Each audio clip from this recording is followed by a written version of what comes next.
Ya enggak? Kesempatan adalah nikmat agung yang Allah berikan kepada hambanya. Berapa banyak orang yang ingin melakukan beragam kebaikan namun tidak memiliki kesempatan, tidak punya peluang. Banyak banget orang yang pengen bertemu Ramadan, meninggal sebelum Ramadan. Ada nggak? Banyak orang pengen baca Quran, nggak bisa baca Quran. Banyak orang pengen hadir pengajian, nggak punya waktu. Banyak orang ingin bersedekah, nggak punya duit. Ya nggak nih?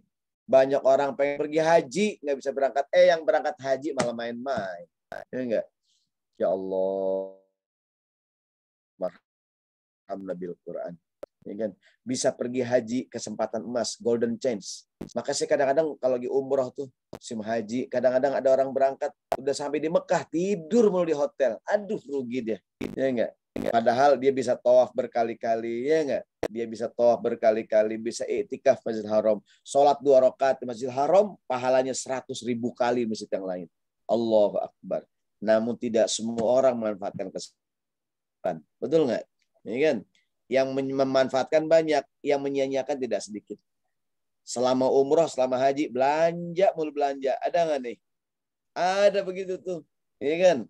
Kan harusnya di Mekah, di Madinah banyakin sholat sunnah. Ya nggak nih? Ziarah ke makam Nabi. Lagi di Madinah, 4 hari ziarah ke makam Nabi cuma sekali. Rugi, rugi, rugi, dan rugi. Coba dia pagi ke makam Nabi, sore ziarah ke makam Nabi. Ya Allah, kalau udah pulang ke Indonesia, ke tanah air, susah lagi balik lagi, ya nggak? Mumpung di Mekah ibadah, ntar tidurnya di Jakarta aja. Ya, ini mumpung di tanah haram ibadah, ya nggak? Ini sampai di Mekah tidur mulu di hotel. Panas Pak Ustadz keluar, ya sayang-sayang. Pergi haji nungguin 15 tahun, 20 tahun. Sampai di Mekah tidur. Rugi nggak? Rugi. Ya kan? Boleh tidur, tapi ya secukupnya. Udah, kalau nggak tidur di masjid udah itikaf sekalian.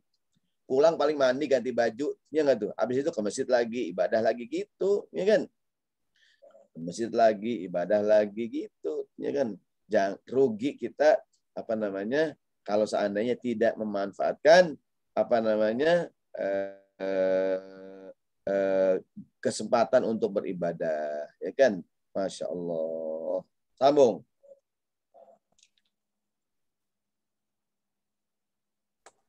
Berikutnya, yang saya bilang tadi nih, ya kan, yang saya bilang tadi, mau hadir ke majelis taklim nggak ada waktu, ya nggak. Pengen apa namanya, pengen pergi jadi umroh nggak punya duit, mau sedekah nggak punya harta, mau nolongin orang nggak mampu, mau pergi udah nggak bisa pergi, berbakti sama orang tua udah meninggal. Pengen belajar ke luar negeri nggak ada biaya. Di sisi lain banyak orang yang memiliki beragam kesempatan tapi disia-siakan. Ada orang udah sampai di Mekah nggak ibadah, badannya sehat nggak mau ngaji, punya rezeki nggak mau berbagi, punya orang tua nggak diurusin. Udah belajar di luar negeri sampai ke luar negeri bukan belajar malah main-main. Aduh, kesempatan emas yang disia-siakan. Ya kan, rugi, rugi dan rugi dan rugi. Saya ulangi, orang yang bijak adalah orang yang pandai memanfaatkan setiap kesempatan dalam hidupnya. Berjumpa dengan orang yang soleh, kesempatan emas. Mintalah doa pada orang yang soleh. Pernah nggak dengar cerita Uwais Al-Qarni? Jadi Nabi Muhammad sedang di kota di Mekah. Kata Nabi, ya'ti alaikum amdadu ahlil Yaman. Nanti akan datang seorang dari negeri Yaman. Nanti kata Nabi akan datang seorang dari negeri Yaman. Namanya Uwais bin Amir. Uwais bin Amir ini nama aslinya terkenal dengan nama Uwais Al-Qarni. Kalimat Al-Qarni ini nisbah kepada kampungnya. Ya kan? Nama kampungnya adalah Qarn. Ya kan? Uwais Al-Qarni, Uwais yang datang dari kampung Qarn. Ya kan? Namanya Uwais Al-Qarni. Nabi Muhammad sedang kumpul di kota Mekah, kata Nabi, nanti akan datang seorang dari negeri Yaman yang bernama Uwais Al-Qarni. Pesan Nabi, siapa orang yang nanti bertemu dengan Uwais, minta pada dia agar dia mendoakan kamu. Agar dia mendoakan kamu. Singkat cerita, Siapakah orang yang memanfaatkan kesempatan ini? Sayyidina Umar. Sayyidina Umar setiap ada rombongan dari negeri Yaman selalu bertanya, ada nggak yang namanya Uwais? Ada nggak yang namanya Uwais? Ada nggak yang namanya Uwais? Setiap orang datang ke Mekah ditanya, hal fikum Uwais ibnu Amir? Ada yang namanya Uwais bin Amir? Ditanya, tanya terus sampai akhirnya ada seorang yang berkata, aku Uwais. Aku Uwais. Ini kan. Kemudian kata Sayyidina Umar radhiyallahu anhu, kata beliau, ya Uwais, ud'ullaha ayyaghfirali. Berdoalah kepada Allah agar Allah mengampuni aku. Kata Uwais, ya Umar, ya Amirul Mukminin, kan engkau Amirul Mukminin, masa aku mendoakan kamu? Kata Umar begini, dulu pernah kami sedang kumpul sama Nabi, Nabi berkata, kalau ketemu kamu, kami disuruh minta doa kepada engkau, wahai Uwais. Nabi sebut cirinya, Uwais ini orangnya sangat berbakti kepada ibunya. Uwais ini pernah kena penyakit kulit, udah sembuh kecuali segede koin yang belum sembuh. Kata Nabi, kalau ketemu Uwais minta doa. Kata Umar, doakan aku. Kemudian Uwais berkata, Allah maghfir li Umar bin Khattab. Ya Allah, ampunilah Umar bin Khattab. Pelajaran buat kita. Apa pelajarannya? Kalau ketemu orang yang soleh, minta doa. Di kita kadang ketemu Ustadz, ulama, kiai, habib, foto doang. Ada nggak nih? Ustazah, foto dong. Ya, nggak apa-apa juga minta foto. Cuman yang lebih penting minta doa. Ingat kan zaman dulu, waktu kita masih kecil. Orang tua kita dibawa ke rumah guru-guru lebaran. Ada nggak tuh? Pak Kiai, doain anak saya nih. Biar jadi orang pinter. Didoain sama Pak Kiai. Disembur tuh. Pakai air sirup. Puh, gitu kan. Wah, lengket badan kita. Ya enggak? Disembur pakai air sirup. Puh, gitu kan. Sekarang anaknya sukses. Gitu tuh. Ya enggak? Jadi kalau ketemu orang yang baik, ngapain? Minta doa. Minta doa. Minta doa. Saya tinggal di Mampang, Buncit, Jakarta Selatan. Dekat rumah saya ada Pak Haji, namanya Pak Haji Soleh. Dia kebiasaan, tiap ketemu orang ngajakin baca Fatihah. Sehingga terkenal dengan nama Haji Soleh Fatihah. Kalau ketemu orang nih, ayo dah kita baca Fatihah biar sehat, biar lancar. Al-Fatihah. Gitu tuh. Ya kan? Kadang-kadang ada bapak-bapak, wah Haji Soleh tuh, gue muter ntar gue diakin baca Fatihah lagi. Memang kenapa? Jangan takut. Kan bagus baca doa. Gitu tuh. Ya enggak? Tiap ketemu orang yang soleh, ngapain? Minta doa. Minta foto. Boleh, tapi jangan lupa minta doa. Kita kadang-kadang minta foto doang, lupa minta doa. Sehingga Allahumma gfir li Umar bin Khattab, kata Uwais Al-Qarni, ya Allah, ampunilah Sayyidina Umar. Ya Allah. Jadi ini sunnahnya minta doa kepada orang yang baik. Jadi kalau ketemu orang yang baik, minta doa, minta doa, minta doa, minta doa. Gitu tuh. Mirip banget yang dilakukan oleh orang tua kita zaman dulu. Ya kan? Dulu orang tua kita kalau ketemu ulama kan, lebaran kita diajak keliling, Pak Kiai, doain anak saya. Ini mohon doanya biar dia biar dia begini, biar dia begini. Gitu tuh. Ya kan? Pak Kiai, doain. Ya kan? Jadi kalau ketemu orang yang soleh, ketemu orang yang baik, ngapain? Minta doa, minta doa, minta doa. Hadirin yang dirahmati Allah Subhanahu wa Ta'ala. Berikutnya, ini yang saya bilang tadi, ya kan? Kisah Sayyidina Umar bertemu dengan Uwais Al-Qarni. Ya kan? Kisah Sayyidina Umar bertemu dengan Uwais Al-Qarni. Karena ini terkenal ini, Uwais itu seorang yang sangat berbakti kepada ibunya, ya kan? Dia sangat berbakti kepada ibunya dan kata Nabi kalau ketemu dia minta doa, gitu tuh, ya kan? Nah maka mudah-mudahan kita biasain tiap ketemu orang yang baik minta doa, minta foto boleh, tapi jangan cuma minta foto doang, minta doa, ya kan? Ini kesempatan bulan Ramadan, bulan yang penuh dengan kebaikan, ya kan? Jangan sampai kita sia-siakan, perbanyak amal soleh, ya kan? Berbuat baik. Berikutnya, ada kisah seorang sahabat yang bernama Rabi'ah bin Ka'ab al-Aslami. Rabi'ah bin Ka'ab al-Aslami, dia bercerita. Jadi satu hari pagi-pagi subuh-subuh Nabi Muhammad mau wudhu. Kemudian Nabi mau wudhu, kemudian dituangin air. Dituangin air, Nabi wudhu. Selesai Nabi wudhu, Nabi tanya, kata Nabi, ya Rabi'ah bin Ka'ab, apa yang kamu inginkan? Kata Rabi'ah, as'aluka murafaqatuka fil jannah. Nabi, aku ingin bersamamu di surga, Nabi. Kata Nabi, ente minta apaan? Nabi, as'aluka murafaqatuka fil jannah. Aku hanya ingin bisa bersamamu di surga. Kaget Nabi. Awa ghairu dzalik, enggak ada lagi permintaan yang lain. Enggak, Nabi, itu aja udah. Masya Allah. Dia ditanya sama Nabi, apa yang kamu inginkan? Dia minta satu hal yang terbaik. Aku ingin bersamamu di surga, Nabi. Udah, itu aja udah. Kalau kita ditanya begitu, oh minta apaan Ustaz? Oh minta mobil, minta rumah, minta apartemen. Ya nggak tuh? Minta ini, minta ini, minta ini. Ya nggak? Ya kan? Kita kalau ditanya, oh banyak-banyak kita minta. Kalau Rabi'ah bin Ka'ab al-Aslami, as'aluka murafaqatuka fil jannah. Tapi aku hanya ingin bisa bersamamu di surga. Allahu Akbar. Itu tuh. Dan tadi saya bilang, kalau ketemu orang yang soleh, ketemu orang yang baik, minta doa. Ini bulan Ramadan yang mulia. Saya terutama yang ngomong. Ya kan? Jangan sampai kita sia-siakan. Ntar menjelang maghrib, waktu yang sangat-sangat paling mustajab untuk berdoa. Ya kan? Waktu yang paling mustajab berdoa kapan? Ntar menjelang buka nih. Ya kan? Ini yang tadi saya bilang tadi. Jadi kata Rabi'ah, ya kan?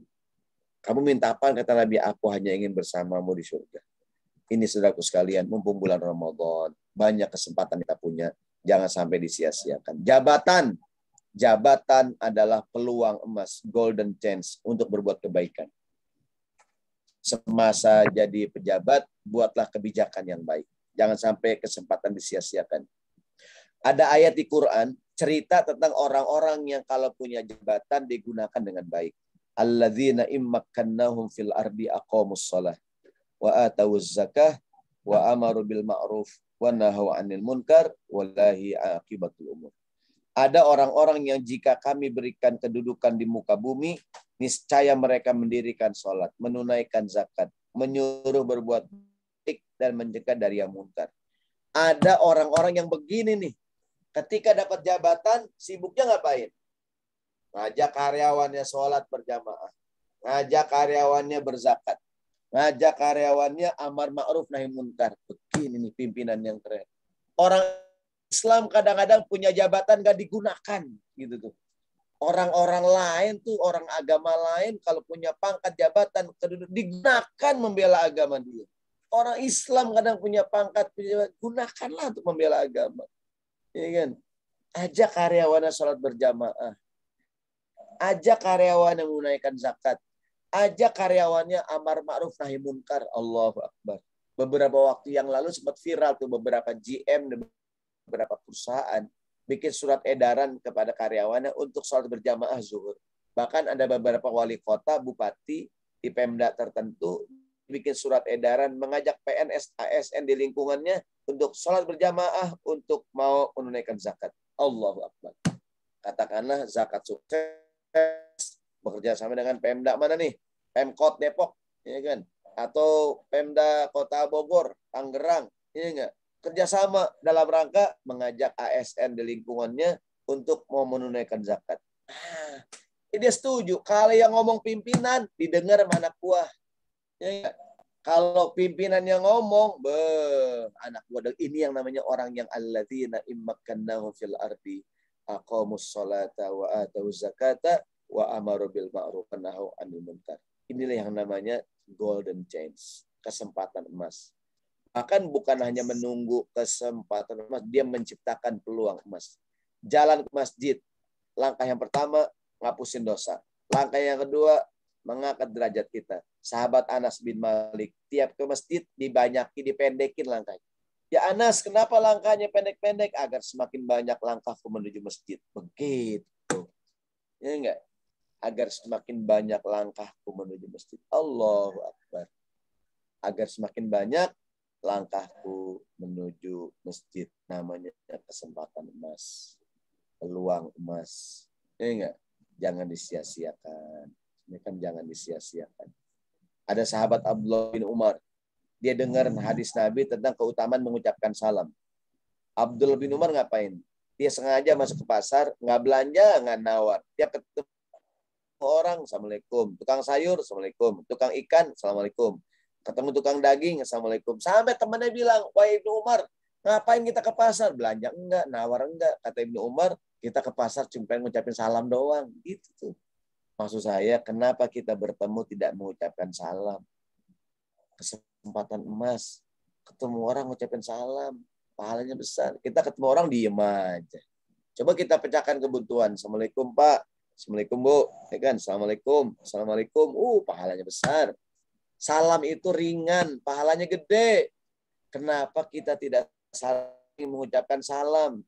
Nggak kenal Pak Ustadz, kata Nabi, ucapkan salam pada orang yang kamu kenal dan orang yang tidak kamu kenal. Pada orang yang sudah kamu kenal dan pada orang yang belum kita kenal. Ya kan? Ya kan? Ini sekali lagi mudah-mudahan kita jadi orang yang pandai memanfaatkan setiap peluang dalam hidup kita. Jadi orang bijaksana adalah orang yang pandai memanfaatkan peluang. Kita sedang berada di 10 malam yang terakhir bulan Ramadan, peluang emas untuk memperbanyak amal ibadah. Mudah-mudahan ini hadis dibaca di sore hari ini tentang kisah orang-orang yang tidak pandai memanfaatkan kesempatan.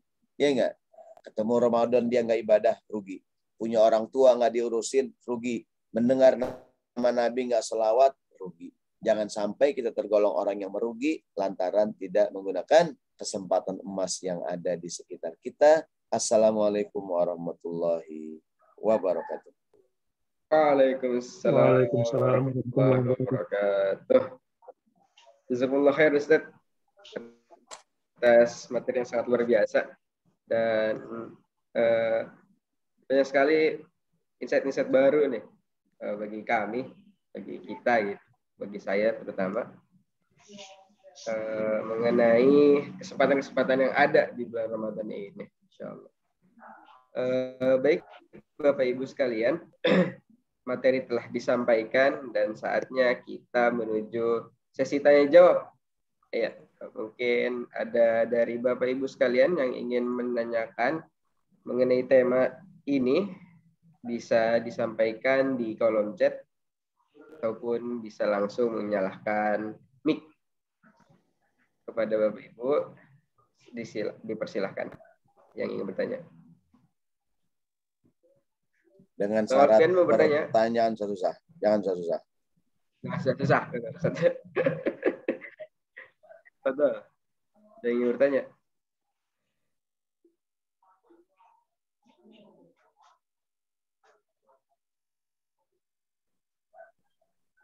Yang mau nanya, menambahkan?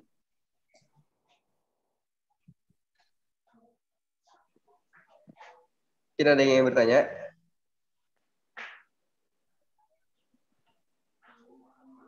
Assalamualaikum, saya boleh? Ya, silakan, Bapak Dol. Ya, Assalamualaikum Ustaz. Izin bertanya, saya Alfian dari Depok. Siap. Sebelum bertanya, saya minta doanya Ustaz, biar nanti bisa Sawal bisa dikawinin. Amin. Mumpung ketemu Ustaz nih, biar dapat Pak istri Ibu yang punya anak gadis solehah. tuh, ada jomblo nih, ada bujangan.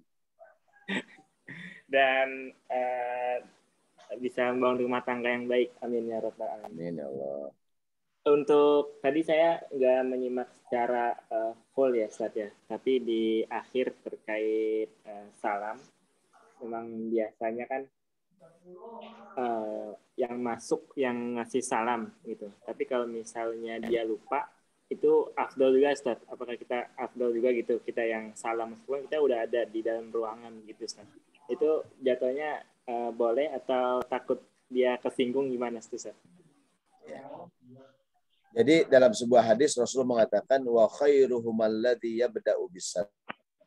Orang yang paling baik di antara keduanya orang yang paling dulu ngucapin salam. Walaupun ada hadis lain kata Nabi, yusallimur raqibu 'alal mashi. Orang yang jalan ngucapin salam sama yang duduk. Wal mashi 'alal qa'id. Jadi yusallimur raqibu 'alal mashi wal mashi 'alal qa'id. Jadi orang yang menggunakan kendaraan ngucapin salam dengan orang yang jalan kaki.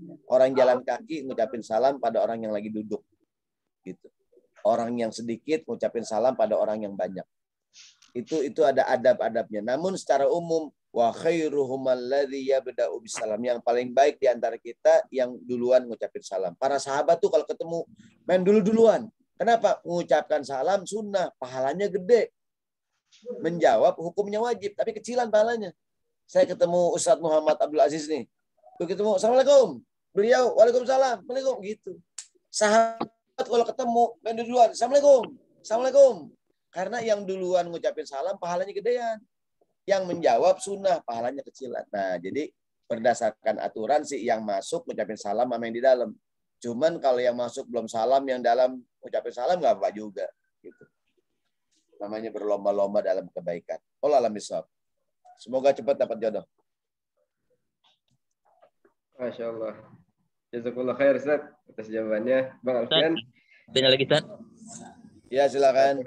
Oh, silakan. Yes, Firman.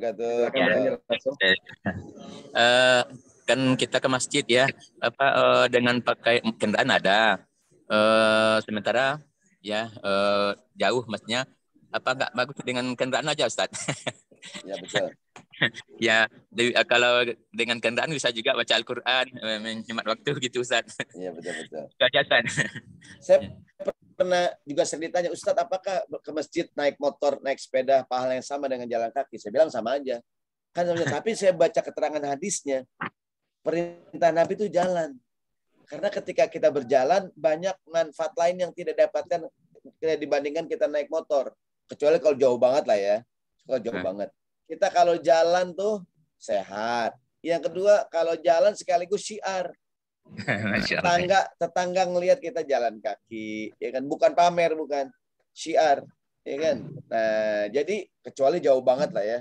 Kecuali maunya dari Jakarta ke Depok jalan kaki ya keburu subuh, ya enggak? Raweh, ya kan? Artinya selama bisa masih jalan kaki, masih memungkinkan jalan kaki, karena memang hadisnya itu jalan kaki. Dulu saya sering jawab, oh sama Pak, pahalanya sama. Tapi pas saya baca-baca lagi, Nabi menyebutkan jalan kaki. Karena berjalan kaki itu beda dengan naik motor, beda dengan naik mobil. Jalan kaki pasti ada hikmah yang lain. Gitu kira-kira. Tapi kalau mau jauh banget ya. Tapi kalau seandainya dia naik motor nggak apa juga. Pahalanya gede juga. Cuman kalau mau jalan ada hikmah yang lain. Apalagi terawih bareng sama suami istri. Jalan kaki berdua sambil ngobrol-ngobrol nostalgia. Uhuy. Ini nggak tuh? Gitu kira-kira. Oke. Baik, saya mohon maaf. Saya sampai jam 5 kurang 5 ya. Kita masih punya waktu 5 menit lagi. Mohon maaf. Oke, Ustaz. Silakan. Mungkin ada satu pertanyaan lagi nih, Ustaz. Dari ini pertanyaan terakhir dari Ibu Siti Ngaisah. Afwan, Ustaz, bagaimana solusinya biasanya di babak terakhir tantangannya semakin berat, padahal itu kesempatan emas. Nah, bagaimana, Ustaz? Betul sekali.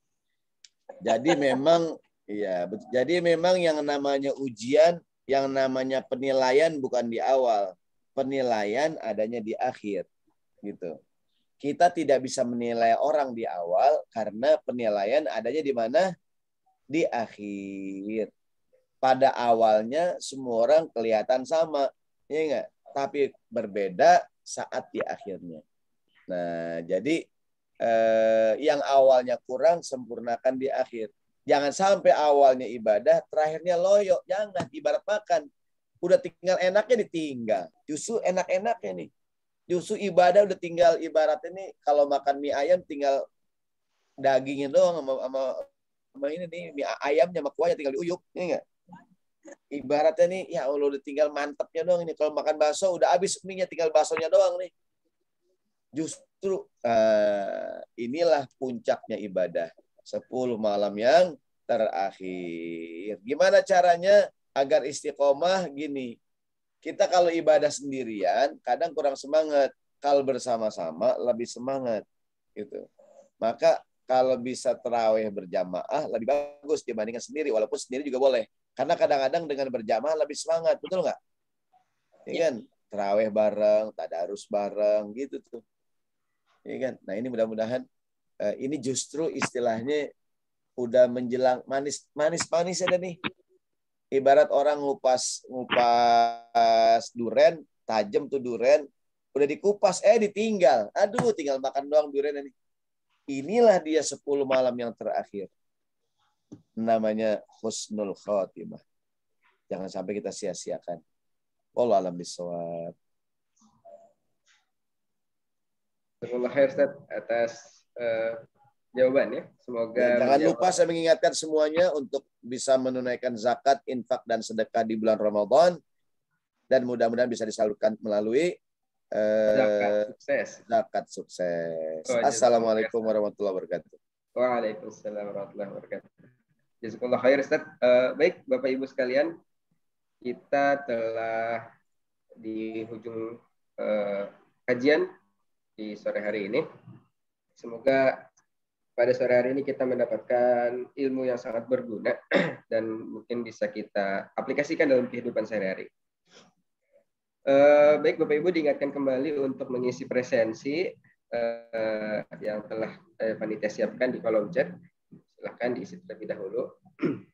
Dan diingatkan kembali besok pada hari Minggu tanggal 24 ya April 2022 akan ada kajian yang sangat luar biasa dengan tema muda, berdaya, dan berkarya. Baik kepada Bapak Ibu, silakan ajak keluarga, tangga atau saudara-saudaranya untuk mengikuti kajian, karena yang mengisi kajian besok adalah Mbak Meida Safira. Masya Allah. Salah satu influencer Indonesia yang sangat luar biasa. Silakan diajak. Dan kepada teman-teman semua yang hadir, yang masih muda nih, jangan tinggalkan kajian besok karena pas banget kita.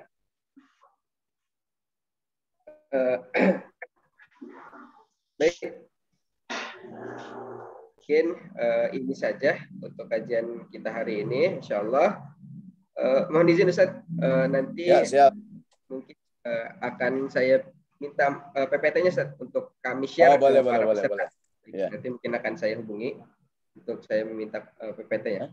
Untuk itu terakhir mungkin kita akan mengadakan dokumentasi baik kepada Bapak Ibu sekalian yang bisa menyalakan kamera, mungkin bisa dinyalakan terlebih dahulu.